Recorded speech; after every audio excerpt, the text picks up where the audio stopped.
बिस्मिल्लाहिर्रहमानिर्रहीम। अस्सलाम वालेकुम स्टूडेंट्स, कैसे हैं आप? आई होप कि बेटा आप सब खैरियत से होंगे।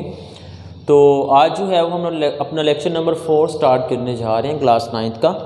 और इसमें जो है वो हमने जो रिमेनिंग टाइप्स ऑफ मैट्रिसेस रह गई थी वो जो है आज हमने इंशाल्लाह कंप्लीट कर लेनी है। ठीक है, सो स्टार्ट करते हैं जी। First of all we start with the negative matrix के नेगेटिव मैट्रिक्स से क्या मुराद है। सो यहाँ पे डेफिनेशन लिखी हुई है, a matrix obtained by changing the sign of elements और एंट्रीज। ठीक है, यानी कि अगर आपको एक मैट्रिक्स गिवन है, दिया हुआ है कोई भी मैट्रिक्स, तो उसका नेगेटिव मैट्रिक्स आपने कैसे निकालना है।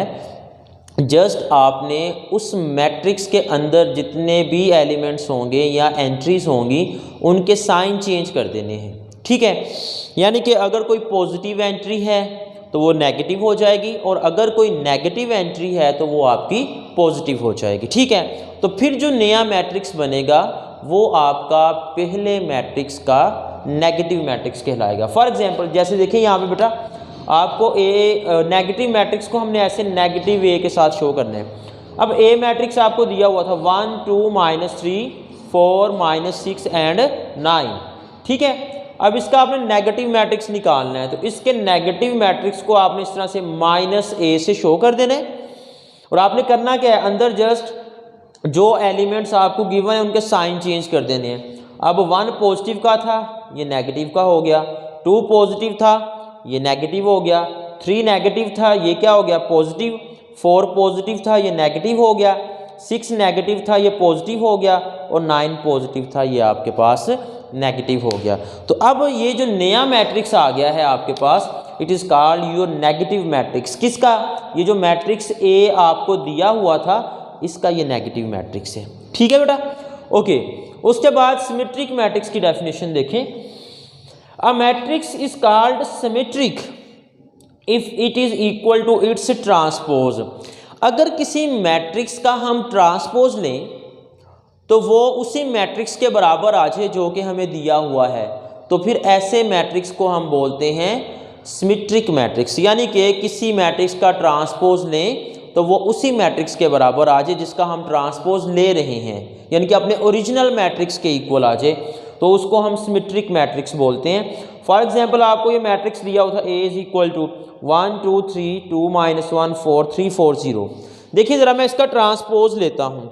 ए का जब ट्रांसपोज लेंगे तो ट्रांसपोज में बेटा आपने करना क्या है, लास्ट लेक्चर में मैंने आपको बताया था ट्रांसपोज में जो रोज हैं उनको कॉलम्स में चेंज कर दें आप। ये फर्स्ट रो है 1 2 3, ये फर्स्ट कॉलम बन जाएगा 1 2 3। ये सेकंड रो है 2 -1 4, ये सेकंड कॉलम बन जाएगा 2 -1 4।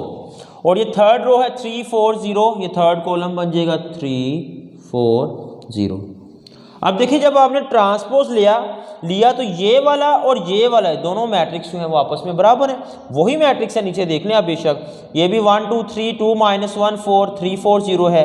इसकी एंट्रीज भी 1 2 3 2 -1 4 3 4 0 है। यानी कि ए का ट्रांसपोज ए के बराबर ही आ गया है, तो ये सिमेट्रिक मैट्रिक्स कहलाएगा। यहाँ पे मैंने लिखा भी हुआ है। ठीक है, ओके। उसके बाद नेक्स्ट आपने क्या करना है, स्क्यू सिमेट्रिक मैट्रिक्स की डेफिनेशन देखें क्या है। A matrix A is said to be skew symmetric if A transpose is equal to negative A. यानी कि अगर आप किसी मैट्रिक्स का ट्रांसपोज लें तो वो उसके नेगेटिव मैट्रिक्स के बराबर आ जाए, तो हम उसको बोलते हैं स्क्यू सिमेट्रिक मैट्रिक्स। ठीक है, नेगेटिव मैट्रिक्स की देखिए मैंने अभी आपको डेफिनेशन बताई है कि उसके अंदर एलिमेंट्स के सभी के साइन चेंज हो जाते हैं। ठीक है, तो अब देखिए ज़रा, ये मुझे मैट्रिक्स दिया हुआ है। ठीक है, तो इसका मैं ट्रांसपोज लेता हूं, ए ट्रांसपोज। ट्रांसपोज आपने कैसे लेना है, रोज को कॉलम्स में चेंज कर देना है। ये फर्स्ट रो है 0 2 3, ये फर्स्ट कॉलम बन जाएगा 0 2 एंड 3। ये सेकंड रो है -2 0 1, ये सेकंड कॉलम बन जाएगा -2 0 1। और ये थर्ड रो है -3 -1 0, ये थर्ड कॉलम बन जाएगा -3 -1 एंड 0। तो अब जरा चेक करें, ये जो मैट्रिक्स आया है ट्रांसपोज लेने के बाद, ये इसका नेगेटिव मैट्रिक्स है या नहीं। चलें इसका नेगेटिव मैट्रिक्स निकाल लेते हैं। इसका नेगेटिव मैट्रिक्स कैसे निकलेगा, जस्ट आपने इसके साइन चेंज करने, यानी कि -a साइन चेंज करो, 0 तो एज इट इज, इसका साथ कोई साइन ना भी लगाओ कोई मसला नहीं। 2 पॉजिटिव का है, ये क्या हो जाएगा माइनस, 3 पॉजिटिव, ये क्या हो गया माइनस, -2 नेगेटिव है, ये पॉजिटिव हो जाएगा, 0 एज इट इज, 1 पॉजिटिव है, ये नेगेटिव हो जाएगा, 3 नेगेटिव था, ये पॉजिटिव हो गया, -1 नेगेटिव है, ये पॉजिटिव हो गया, 0 एज इट इज। तो देखिए क्या ये वही मैट्रिक्स नहीं है जो आपको नज़र आ रहा है, 0 -2 -3 2 0 -1 3 1 0। इट्स मीन इसका जब आपने ट्रांसपोज लिया तो इसके नेगेटिव मैट्रिक्स के बराबर आ गया, यानी कि A ट्रांसपोज बराबर आ गया नेगेटिव ऑफ A के। तो ये आपका क्या कहलाएगा, skew symmetric matrix. I hope कि आपको सिमेट्रिक और स्क्यू सिमेट्रिक का डिफरेंस पता चल गया होगा कि मैट्रिक्स सिमेट्रिक कब कहलाएगा और आपका स्क्यू सिमेट्रिक मैट्रिक्स जो है वो कब कहलाएगा। ठीक है बेटा, ओके। उसके बाद नेक्स्ट देखें जी डायगोनल मैट्रिक्स की डेफिनेशन। अब ये जो आगे हमने फर्दर टाइप्स पढ़नी है, डायगोनल, स्केलर और आइडेंटिटी मैट्रिक्स, इनके लिए एक कंडीशन आपने अपने जहन में रखनी है कि जब आपने कोई डायगोनल मैट्रिक्स चेक करना है या स्केलर या आइडेंटिटी, तो उस मैट्रिक्स का स्क्वायर मैट्रिक्स होना ज़रूरी है, यानी कि उसमें नंबर ऑफ रोज और नंबर ऑफ कॉलम्स की तादाद इक्वल होनी चाहिए लास्ट में, फिर ही आप डायगोनल मैट्रिक्स को एक्सप्लेन कर सकते हैं। तो यहाँ पे देखिए वाज़िया तौर पे लिखा भी हुआ है आ स्क्वायर मैट्रिक्स। कौन सा? Square matrix A is called a diagonal matrix. वो डायगोनल मैट्रिक्स कहलाएगा कब? If it's at least one diagonal entry. अब देखिए ये जो मैट्रिक्स लिखा हुआ है ना मैंने 0 0 0 0 2 3, अब ये जो लाइन लगा रहा हूँ ना, ये वाली मैं जरा नोट करें, ये डायगोनल एंट्रीज हैं, ये सारी, ये क्या है?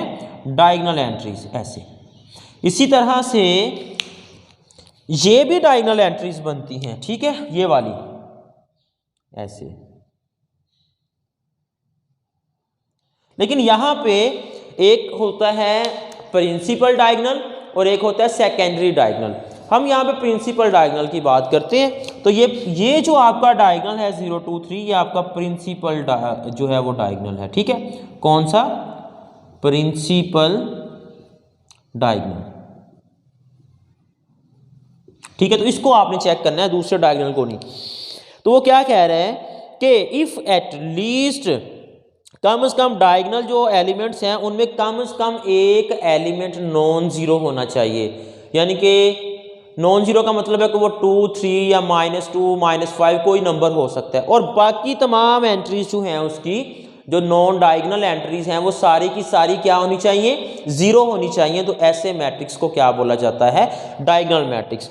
यानी कि अब डायगोनल एंट्री में ये जो वर्ड लिखा ना यहाँ पर, if it's at least one diagonal entry is non zero, ठीक है।